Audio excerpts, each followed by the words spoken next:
Welcome to Her Story of Success, a podcast featuring stories from influential women trailblazers and business leaders who have defined and pursued their own versions of success and fulfillment. I'm Leah Glover Hayes, CEO and podcast host of Her Story of Success, Women's Business and Media Collective. In today's episode, we're going to be continuing our series on the 4 types of mentorship. We have passive, traditional, peer, and mentoring others. If you missed the first episode called The Power of Passive Mentorship, be sure to check that one out also after this episode. We talked about some of the reasons why mentorship matters, and I shared some of my favorite resources for adding some passive mentorship into your life. Today, we're going to be talking about traditional mentorship. I'm going to be sharing some practical steps you can take to find a mentor, be a good mentee, and build a mutually beneficial relationship. I'm also going to talk about some of the mentors in my life and share some stories about life-changing lessons that I learned from them. So I encourage you to share this with a friend or a colleague looking for a mentor in their own life and post it on the socials. Tag some of the people in your life that have been mentors to you. Honor them in that way. And as we continue to talk about mentorship throughout the rest of the year, feel free to shoot me a DM on Instagram or LinkedIn or at herstoryofsuccess.com and let me know what questions you have about mentorship, or share some stories about how you've implemented some of these lessons into your life so that I can share on this podcast. For now, I hope you enjoy this episode on traditional mentorship.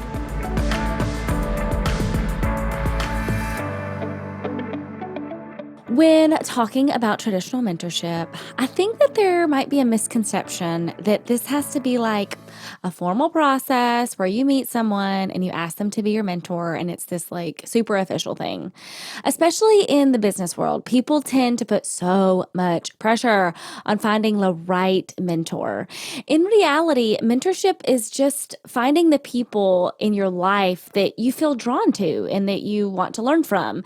And oftentimes, mentors end up being people who are already in your life. I realize that can sound a little disheartening to some people, or maybe even frustrating, because you're like, oh my gosh, I don't know who my mentors are. I'm trying to find that.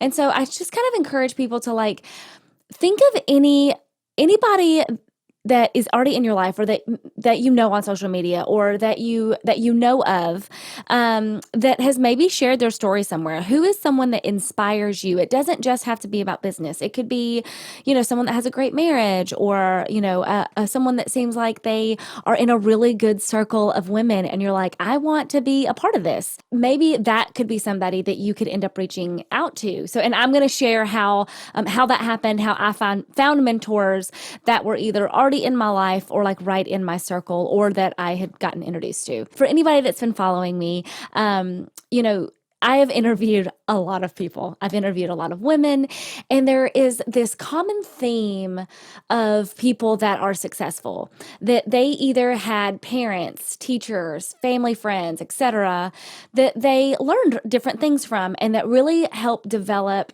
who they are, in their lives and in their success. I mean, Sarah Blakely learned how to fail every day from her dad. Gary Vaynerchuk learned confidence and how to be a good human from his mom. Serena and Venus Williams obviously learned hard work, discipline in your craft from their dad.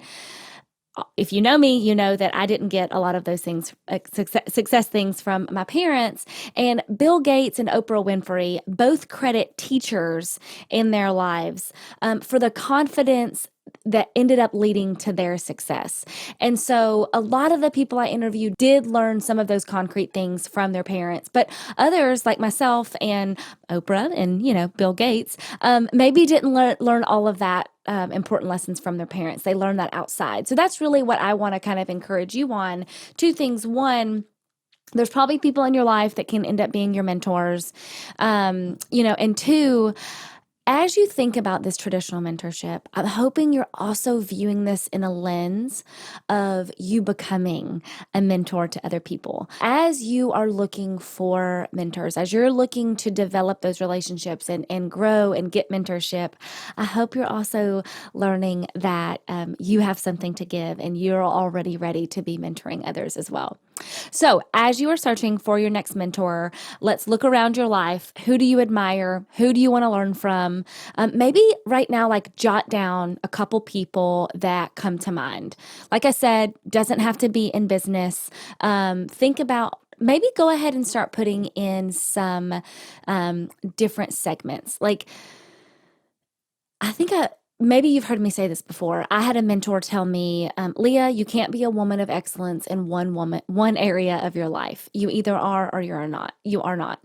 So as you're looking at mentorship, think about even in business, like business is very broad. So what part of the business are you looking for mentorship in? Are you looking for how to brand yourself? Are you looking for how to run a company? Are you looking at how to get started in entrepreneurship? Are you looking at, how to go from employee to boss? Like, think about the specific things in business that you're looking for. And then, think about relationship. I will tell you, before I got married, I interviewed a lot of happily married couples. Josh and I currently have mentors in our partnership and our marriage. And I have, different mentors that taught me about different aspects in our lives. So I want you to be thinking about those different things and who you already know in your life that could help you in different areas. So one of the incredible business mentors that I've learned from in life and business is Sherry Deutschmann.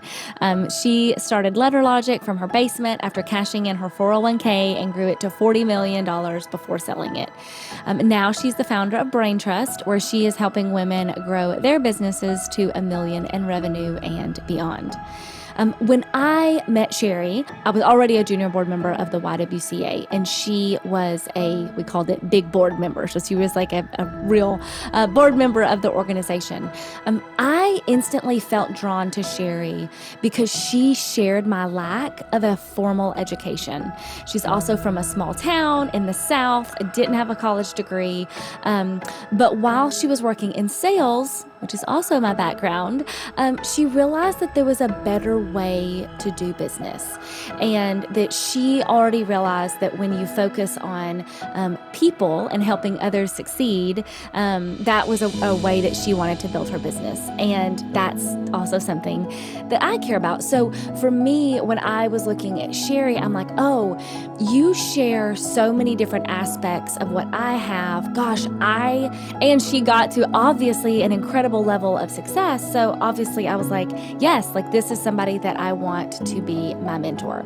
I had the absolute privilege and honor of interviewing Sherry on this podcast. And so I want to share a clip with you of the interview with Sherry, and that I was so inspired of the story of how she built her company. So take a listen. I worked for a company in the space that I ultimately inhabited, and I just felt like I could do it better. They just had constant customer service problems.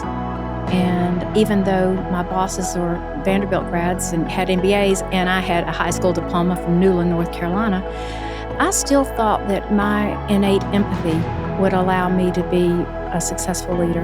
And so I left that job and started a company competing with them from my basement. I studied what I thought my previous bosses had done wrong and determined I was going to be nothing like them. And so I set out to create a company that would be very employee-centric. I thought that if I took great care of the employee, that they would then take great care of the customer would remain loyal to us and would be willing to pay us more for our services, and that would help me make money. And so, from day one, I created a culture that tended to the employees. And that included fair living wages, that included allowing them to bring their kids and their pets to work, helping them buy their first home, paying for all of their insurance costs, a really unique profit-sharing plan, which I think was just the kicker to all of it. And just in general, treating people with respect and dignity and letting them have a voice. So that was all the really underpinnings of the foundation of Letter Logic. When I learned Sherry's story, I found it so inspirational. But I also had specific questions that I wanted to ask her and things that I wanted to learn more about. I think it's really important to keep in mind when you're asking someone to be your mentor that successful people do. They want to give back. They want to invest into the next generation of leaders, but also that they've often already done a lot of work to provide value, to provide information and resources. So some of them have written a book, they've done podcast interviews, they've given TED Talks.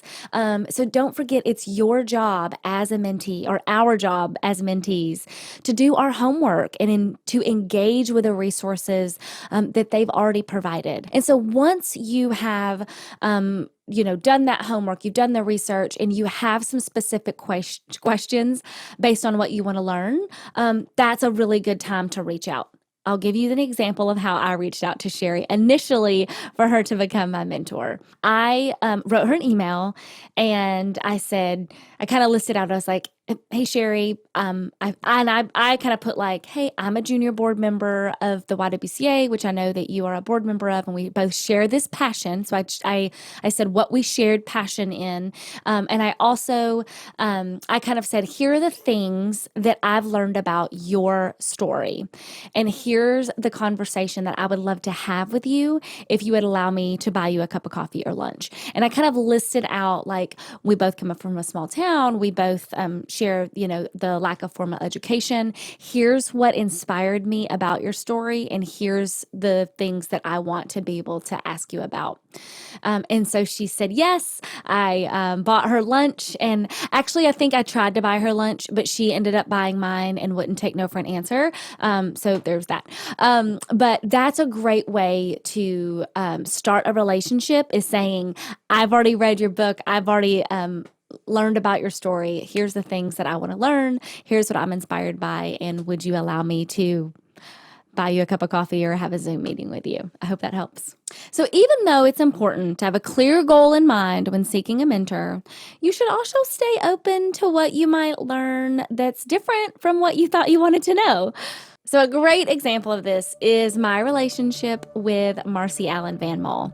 So I actually first met Marcie when she was a guest on the podcast, and I got to sit down with her, and I thought that I was going to learn all about business because she is incredibly successful in brand partnerships, which is something I'm very interested in learning more about. Marcie is an incredible businesswoman. She started multiple companies, and the one that I was asking her about at the time was Mac Presents, a music sponsorship company where she has worked with incredible artists, massive, huge Fortune 100 companies. And she also did it in a way, she ran her company, she ran her business in a way that she's empowering other women to succeed in the music industry.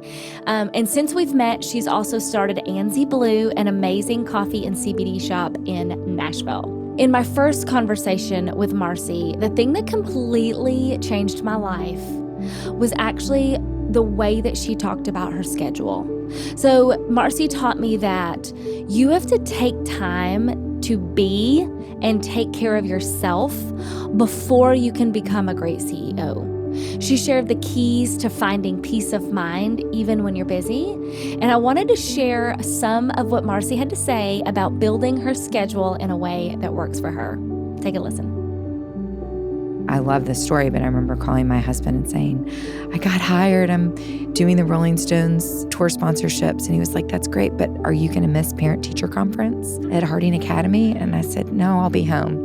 But that's good. You need that.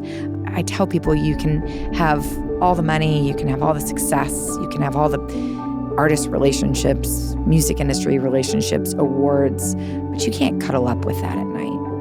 Like, that really doesn't mean anything unless you can share it with someone. And my husband builds houses. He's a general contractor. He owns Van Mol Restoration here in Nashville.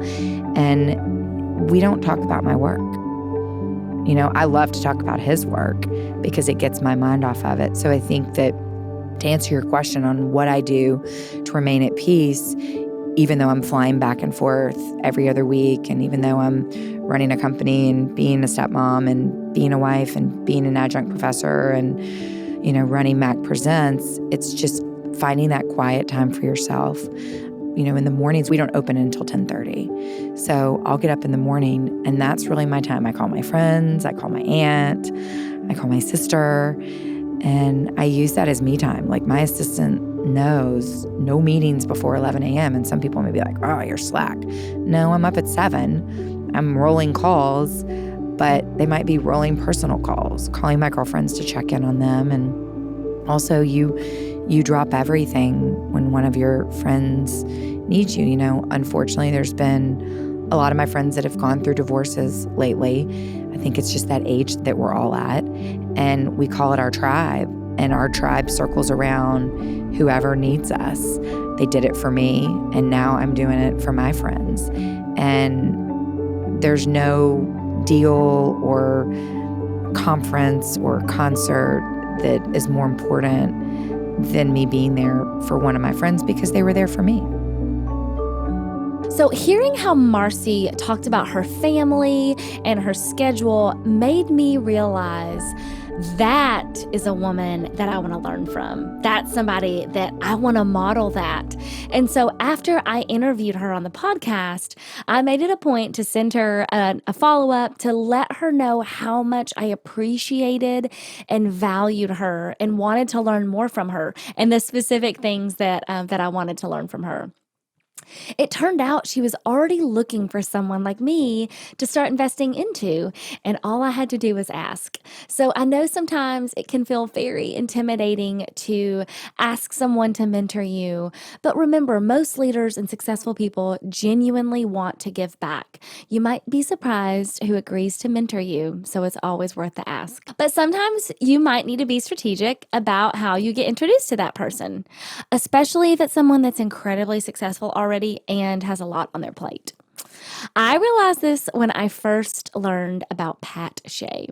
At the time, she was the CEO of the Ywca, and I'll never forget the first time I heard her speak. If you've listened to me before, this is an old story, but if you're new, this is a fun one. So I heard Pat Shea speak at a women's event in the city that we live in, and I was so inspired because she was a visionary that talked about surrounding herself with people that could get the job done. She was admittedly not a person that executes well on all the things that needs to happen. So I knew I wanted to get into a position where I could not just ask Pat to be my mentor.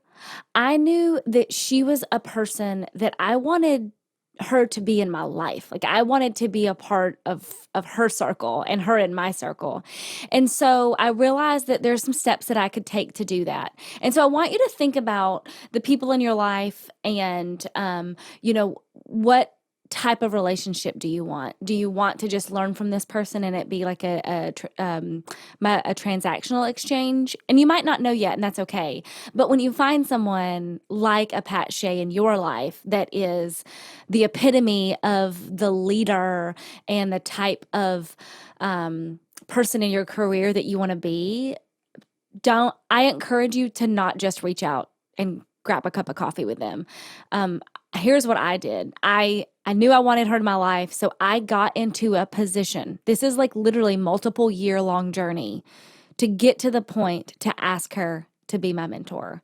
So I started volunteering at the Ywca. I became a junior board member of the Ywca so that I could be in her circle, because I know that she was very passionate about that program. She was actually involved with the junior board at that time. And I actually joined a committee so that I could get some actual time in a meeting with her. And so through that whole process did take me about 2 years. And so by the time that I asked for time with her, she already had a chance to get to know me in a larger setting, and that I could have a really good conversation with her and from a good place. So Pat is an expert at casting a vision and inspiring other people to get involved. I got to interview Pat for the podcast, and it's one of my favorite conversations I've had on the show. And here is a clip of what she had to say about the importance of building a tribe to help you fulfill your mission. I have learned that you have a problem and you figure out what your solution is.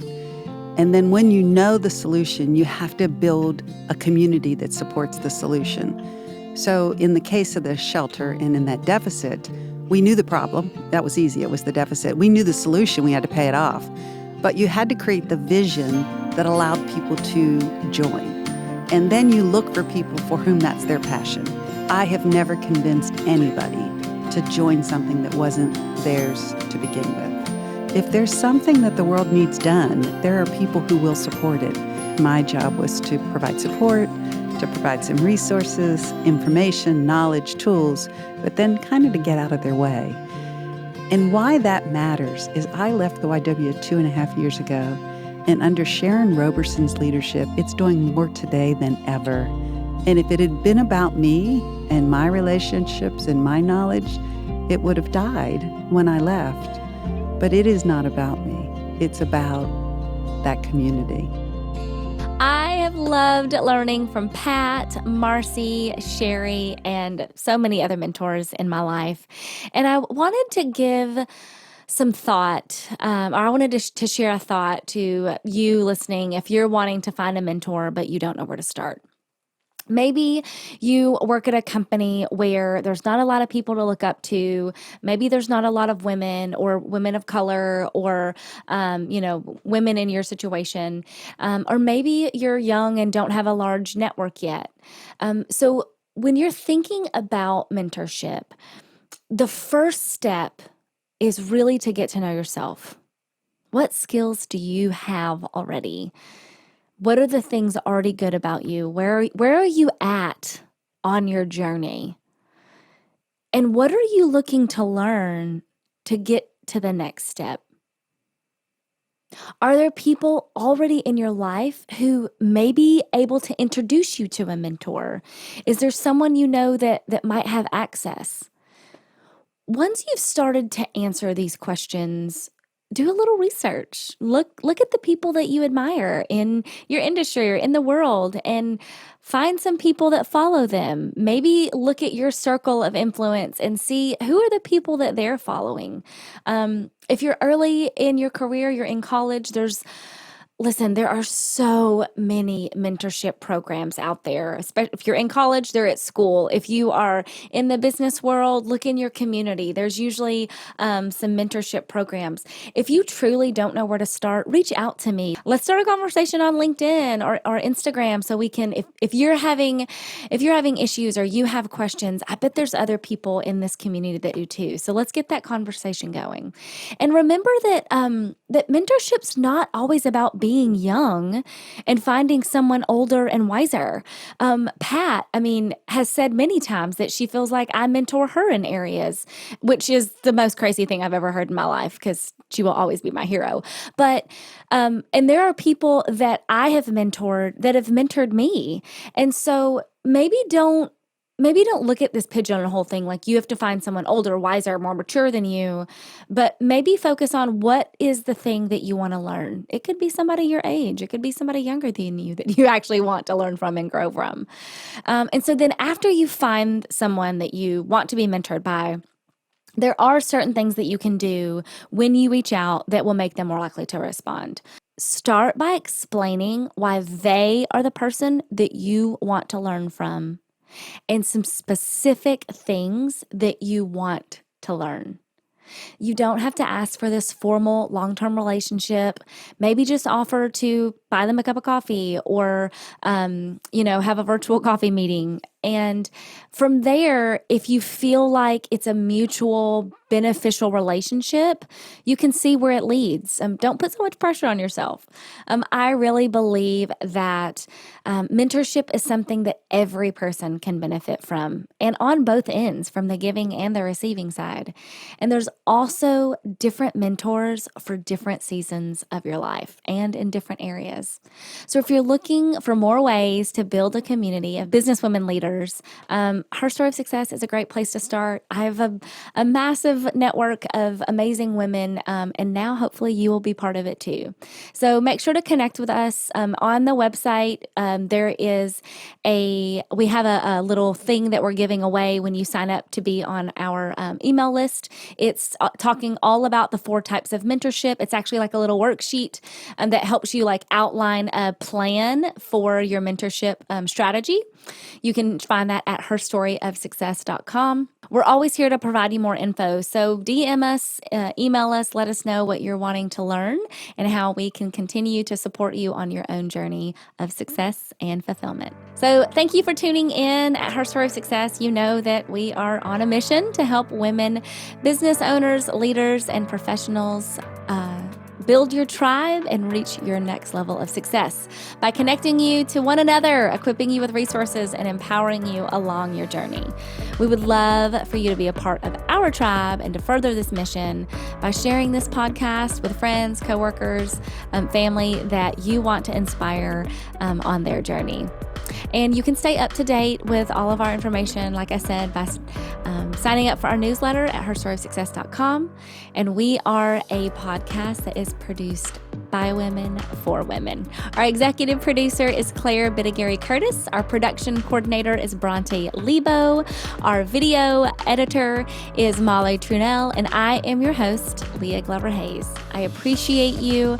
I love you already. And I look forward to talking to you soon. Thanks for joining me. To subscribe, click the circular icon, and to watch the latest episode, click the video on the right. If you listen to podcasts, check out Her Story of Success on your favorite podcast platform. See you next time.